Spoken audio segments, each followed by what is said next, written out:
Hi guys, welcome back to my YouTube channel. ಇವತ್ತಿನ ವಿಡಿಯೋಲಿ ಅಮ್ಮ ಮಾಡಿದಂಥ ಒಂದು ಫಿಶ್ ಫ್ರೈ ರೆಸಿಪಿನ ನಿಮ್ಮ ಜೊತೆ ಶೇರ್ ಮಾಡೋಣ ಅಂತ ಅಂದ್ಕೊಂಡೆ. So very simple recipe and ತುಂಬಾ ಬೇಗ ಆಗುವಂಥ ಒಂದು ಫಿಶ್ ರೆಸಿಪಿ ಅಂತ ಹೇಳ್ಬೋದು. ಜಾಸ್ತಿ ಟೈಮ್ ಇಡ್ಸುತ್ತೆ ಕುಕ್ ಮಾಡೋದಕ್ಕೆ ಅಂತ ಏನಿಲ್ಲ. ಸೊ ಇದನ್ನು ಯಾವ ರೀತಿ ಮಾಡೋದು ಅಂತ ಹೇಳಿ ಈ ವಿಡಿಯೋಲಿ ನೋಡ್ತಾ ಹೋಗೋಣ.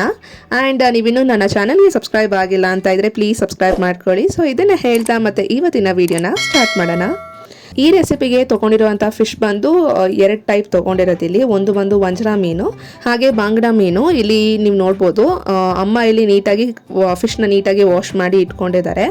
ಆ್ಯಂಡ್ ಈ ಫಿಶ್ಗೆ ಮಸಾಲಾಗೆ ಬರೋದಾದರೆ ಇಲ್ಲಿ ಇಂಗ್ರೀಡಿಯೆಂಟ್ಸ್ ಏನೇನಂತ ಅಂದರೆ ಉಪ್ಪು, ರೆಡ್ ಚಿಲ್ಲಿ ಪೌಡರ್, ಅರಿಶಿನ ಪುಡಿ, ಹಾಗೆ ಲೆಮನ್ ಬೇಕಾಗುತ್ತೆ, ಸ್ವಲ್ಪ ಶುಂಠಿ ಬೆಳ್ಳುಳ್ಳಿ ಪೇಸ್ಟ್, ಹಾಗೆ ಕಾರ್ನ್ಫ್ಲವರ್ ಒಂದು ಸ್ವಲ್ಪ. ಇಲ್ಲಾಂದರೆ ನೀವು ಅಕ್ಕಿ ಹಿಟ್ಟನ್ನ ತೊಗೊಳ್ಬೋದು. ಸೊ ಇಲ್ಲಿ ಅಮ್ಮ ಬಂದು ಅಕ್ಕಿ ಹಿಟ್ಟನ್ನ ತೊಗೊಂಡಿದ್ದಾರೆ. ಈ ಅಕ್ಕಿ ಹಿಟ್ಟು ಯಾಕೆ ಹಾಕೊಳ್ತಾರೆ ಅಂತ ಅಂದರೆ ಕ್ರಿಸ್ಪ್ ಬರೋದಕ್ಕೆ ಅಂತ ಹೇಳಿ ಅಕ್ಕಿ ಹಿಟ್ಟನ್ನ ಯೂಸ್ ಮಾಡಿರೋದು. ಸೊ ಇದರ ಬದಲಾಗಿ ಕಾರ್ನ್ಫ್ಲವರ್ ಕೂಡ ಯೂಸ್ ಮಾಡ್ಕೊಳ್ಬೋದು, ಕ್ರಿಸ್ಪ್ ಆಗಿ ಬರುತ್ತೆ. ಸೊ ಇಲ್ಲಿ ಫಸ್ಟ್ ಬಂದು ಕಬಾಬ್ ಪೌಡರ್ನ ಹಾಕೊಂಡಿದ್ದಾರೆ ಸ್ವಲ್ಪ. ದಿಸ್ ಇಸ್ ಆಪ್ಷನಲ್, ನೀವು ಬೇಕಿದ್ರೆ ಹಾಕೊಳ್ಬೋದು, ಇಲ್ಲಾಂದರೆ ಇಲ್ಲ. ಹಾಗೆ ಈ ಕಂಪ್ಲೀಟ್ ಇಂಗ್ರೀಡಿಯೆಂಟ್ಸ್ ನಾನು ಇಲ್ಲಿ ತೋರಿಸಿದೆ ಹೇಳಿದ್ನಲ್ಲ, ರೆಡ್ ಚಿಲ್ಲಿ ಪೌಡರ್, ಅರಿಶಿನ, ಜಿಂಜರ್ ಗಾರ್ಲಿಕ್ ಪೇಸ್ಟ್, ಉಪ್ಪು ಇದೆಲ್ಲ ಹಾಕೊಂಡ್ಮೇಲೆ ಸ್ವಲ್ಪ ಇದಕ್ಕೆ ಎಣ್ಣೆ ಕೂಡ ಹಾಕೊಳ್ಳಿ. ಒಂದು 2 to 3 ಟೇಬಲ್ ಸ್ಪೂನ್ ಹಾಕೊಂಡ್ರೆ ಸಾಕಾಗುತ್ತೆ. ಸೊ ಇದಿಷ್ಟನ್ನು ಹಾಕ್ಕೊಂಡು ಚೆನ್ನಾಗಿ ಒಂದು ಫೈನ್ ಪೇಸ್ಟ್ ಆಗೋವರೆಗೂ ನೀರನ್ನ ಸ್ವಲ್ಪ ಸೇರಿಸ್ತಾ ನೀವಿಲ್ಲಿ ನೋಡ್ಬೋದು ಸ್ವಲ್ಪ ನೀರನ್ನ ಸೇರಿಸ್ತಾ ನೀಟಾಗಿ ಇಲ್ಲಿ ಮಿಕ್ಸ್ ಮಾಡ್ಕೊಳ್ಳಿ. ಅಂದರೆ ಜಾಸ್ತಿ ಇನ್ ಕೇಸ್ ನೀವೇನಾದರೂ ಖಾರ ಸ್ವಲ್ಪ ಜಾಸ್ತಿ ತಿನ್ನೋಂಗಿದ್ರೆ ರೆಡ್ ಚಿಲ್ಲಿ ಪೌಡರ್ ಕೂಡ ಹಾಕ್ಕೊಳ್ಬೋದು. ಆ್ಯಂಡ್ ಇಲ್ಲಿ ಸ್ವಲ್ಪ ಲೆಮನ್ನ ಹಾಕ್ಕೊಳ್ತಿದ್ದಾರೆ. ಇಲ್ಲಿ ಇದನ್ನು ಇಷ್ಟು ಹಾಕ್ಕೊಂಡು ಕ್ಲೀನಾಗಿ ಇದೊಂದು ಮಸಾಲ ಟೈಪ್ ಅಂದರೆ ಒಂದು ಪೇಸ್ಟ್ ರೀತಿ ಇದನ್ನು ಕ್ಲೀನಾಗಿ ಮಿಕ್ಸ್ ಮಾಡಿಕೊಂಡು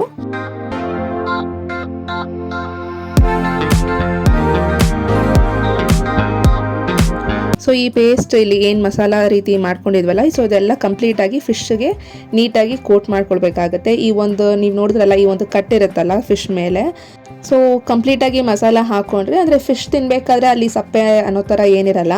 ಸೊ ದ್ಯಾಟ್ ಮಸಾಲ ಎಲ್ಲ ನೀಟಾಗಿ ಫ್ರೈ ಆಗಿರುತ್ತೆ. ಸೊ ಇಲ್ಲಿ ಅಮ್ಮ ಮಾಡ್ತಿರೋದು ಬಂದು ತವಾ ಫ್ರೈ. ಬೇಕಿದ್ರೆ ಡೀಪ್ ಫ್ರೈ ಕೂಡ ಮಾಡ್ಕೊತಾರೆ, ಬಟ್ ಇಲ್ಲಿ ಇಲ್ಲಿ ಅಮ್ಮ ಬಂದು ತವಾ ಫ್ರೈ ಮಾಡ್ಕೊಳ್ತಿದ್ದಾರೆ. ಸೊ ಇಲ್ಲಿ ಕಂಪ್ಲೀಟಾಗಿ ಈ ಒಂದು ಮಸಾಲ ಪೇಸ್ಟ್ ಇದೆಯಲ್ಲ, ಸೊ ಈ ಒಂದು ಪೇಸ್ಟ್ನ ಕಂಪ್ಲೀಟಾಗಿ ಫಿಶ್ಗೆಲ್ಲ ಹಾಕ್ಕೊಂಡು ಇದನ್ನು ಒಂದು ಮ್ಯಾರಿನೇಟ್ ಮಾಡ್ಕೊಳ್ಬೇಕಾಗತ್ತೆ. ಸೊ ಜಾಸ್ತಿ ಮ್ಯಾರಿನೇಟ್ ಮಾಡಿದಷ್ಟು ಟೇಸ್ಟ್ ಚೆನ್ನಾಗಿರುತ್ತೆ. ಮಿನಿಮಮ್ ಆದರೂ ಒಂದು 1 hour ಆದರೂ ಬಿಟ್ಟರೆ ಟೇಸ್ಟ್ ಚೆನ್ನಾಗಿರುತ್ತೆ. ಸೊ ಇನ್ನೂ ಜಾಸ್ತಿ ಬಿಟ್ಟಷ್ಟು ಟೇಸ್ಟ್ ವಿಲ್ ಎನ್ಹಾನ್ಸ್ ಅಂತಲೇ ಹೇಳ್ಬೋದು. ಆ್ಯಂಡ್ ಇನ್ನು ಫಿಶ್ಗೆ ಬರೋದಾದರೆ ಹೆಲ್ತ್ ಬೆನಿಫಿಟ್ಸ್ ತುಂಬಾ ಇದೆ ಅಂತ ಹೇಳ್ಬೋದು. ರಿಚ್ ಅಮೌಂಟ್ ಆಫ್ ಪ್ರೋಟೀನ್ ಇರುತ್ತೆ, ಹಾಗೆ ವೈಟಮಿನ್ಸ್, ಮಿನರಲ್ಸ್ ತುಂಬಾ ಇರೋದ್ರಿಂದ ವೆರಿ ಗುಡ್ ಫಾರ್ ಹೆಲ್ತ್ ಅಂತಲೂ ಹೇಳ್ಬೋದು. ಸೊ ಇಲ್ಲಿ ನೀವು ನೋಡ್ಬೋದು ಈ ರೀತಿ ಕಂಪ್ಲೀಟಾಗಿ ಇಲ್ಲಿ ಈ ಪೇಸ್ಟ್ನ ಕಂಪ್ಲೀಟಾಗಿ ಫಿಶ್ಗೆ ಕೋಟ್ ಮಾಡಿ ಇಟ್ಟಿದ್ದಾರೆ. ಸೊ ಇಲ್ಲಿ ನಾವು ಒಂದು 2 to 3 hours ಇಲ್ಲಿ ಮ್ಯಾರಿನೇಟ್ ಮಾಡಿದ್ದಾರೆ ಅಮ್ಮ ಕಂಪ್ಲೀಟಾಗಿ ಈ ರೀತಿ.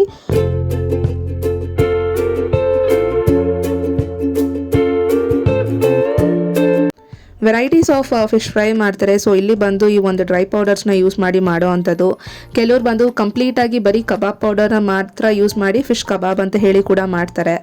ಕೆಲವ್ರು ಏನು ಮಾಡ್ತಾರೆ ಅಂದರೆ ಫಿಶ್ ಸಾರು ಮಾಡಿರ್ತಾರಲ್ಲ, ಸೊ ಆ ಸಾರಲ್ಲಿರುವಂಥ ಒಂದು ಮೀನನ್ನು ತೊಗೊಂಡು ಫ್ರೈ ಮಾಡ್ಕೊತಾರೆ. ಸೊ ಅದು ಕೂಡ ತುಂಬಾ ಚೆನ್ನಾಗಿರುತ್ತೆ ಅಂತ ಹೇಳ್ತಾರೆ. ಸೊ ನಾನು ಅಷ್ಟಾಗಿ ಫಿಶ್ ಏನು ತಿನ್ನಲ್ಲ, ವೆರಿ ರೇರ್ ಫಿಶ್ನ ತಿನ್ನೋದು. ನಾನಾಗಲೇ ಹೇಳಿದ್ನಲ್ಲ ಇಲ್ಲಿ ತವಾ ಫ್ರೈ ಮಾಡ್ತಿರೋದಂತ ಹೇಳಿ, ಫಿಶ್ ತವಾ ಫ್ರೈ. ಸೊ ಇಲ್ಲಿ ಆಯಿಲ್ನ ಹಾಕ್ಕೊಂಡು ಇಲ್ಲಿ ಮ್ಯಾರಿನೇಟ್ ಆಗಿರೋವಂಥ ಫಿಶ್ನ ಹಾಕ್ಕೊಂಡು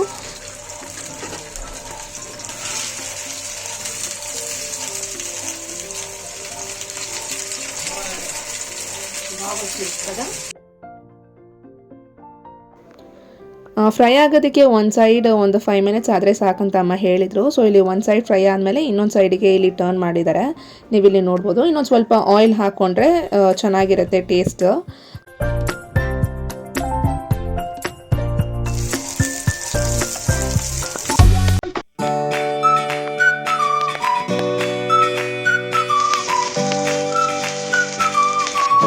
ಎರಡು ಸೈಡ್ ಕೂಡ ಚೆನ್ನಾಗಿ ಫ್ರೈ ಆಗಿದೆ. ಸೊ ಇಲ್ಲಿ ಫ್ರೈ ಆಗಬೇಕಂತ ಹೇಳಿ ಅಮ್ಮ ಈ ರೀತಿ ಒಂದು ಏನಂತಾರೆ ಒಂದು ಸ್ಪ್ಯಾಚುಲೈನ ಯೂಸ್ ಮಾಡಿ ಇಲ್ಲಿ ಈ ರೀತಿ ಬೇಯಿಸ್ಕೊತಿದ್ದಾರೆ. ಸೊ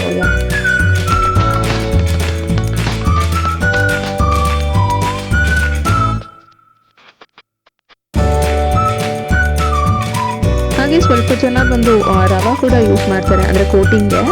ಸೊ ನಮಗೇನು ಅದಷ್ಟು ಇಷ್ಟ ಆಗಲ್ಲ. ಸೊ ಹಾಗಾಗಿ ಜಸ್ಟ್ ಇಲ್ಲಿ ನಾರ್ಮಲ್ ಮ್ಯಾರಿನೇಟ್ ಮಾಡಿ ಈ ರೀತಿ ಒಂದು ಆಯಿಲ್ಗೆ ಹಾಕಿ ತವಾ ಫ್ರೈ ಮಾಡ್ಕೊತಿದ್ದಾರೆ ಇಲ್ಲಿ.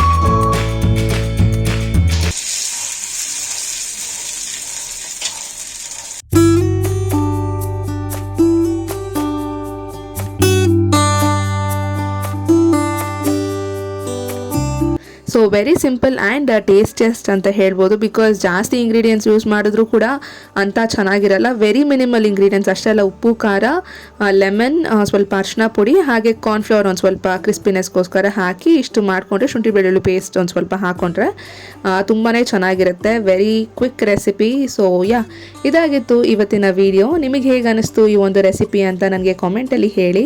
ಹಾಗೆ ನೀವು ಯಾವ ರೀತಿ ಮಾಡ್ತೀರಾ, ಇನ್ ಕೇಸ್ ಏನಾದರೂ ಡಿಫ್ರೆಂಟ್ ರೆಸಿಪಿ ಇದ್ದರೆ ಸೊ ನನಗೆ ಕಾಮೆಂಟಲ್ಲಿ ತಿಳಿಸಿ. So this is all about today's video. ಮತ್ತು ಇವತ್ತಿನ ವಿಡಿಯೋನ ಇಲ್ಲಿಗೆ ಎಂಡ್ ಮಾಡ್ತೀನಿ. So thanks for watching. ನನ್ನ ಮುಂದಿನ ವಿಡಿಯೋಲಿ ಆದಷ್ಟು ಬೇಗ ಸಿಗ್ತೀನಿ ಅಂತ ಹೇಳ್ತಾ, ಅಂಟಿಲ್ ದೆನ್ ಟೇಕ್ ಕೇರ್, ಬಾಯ್.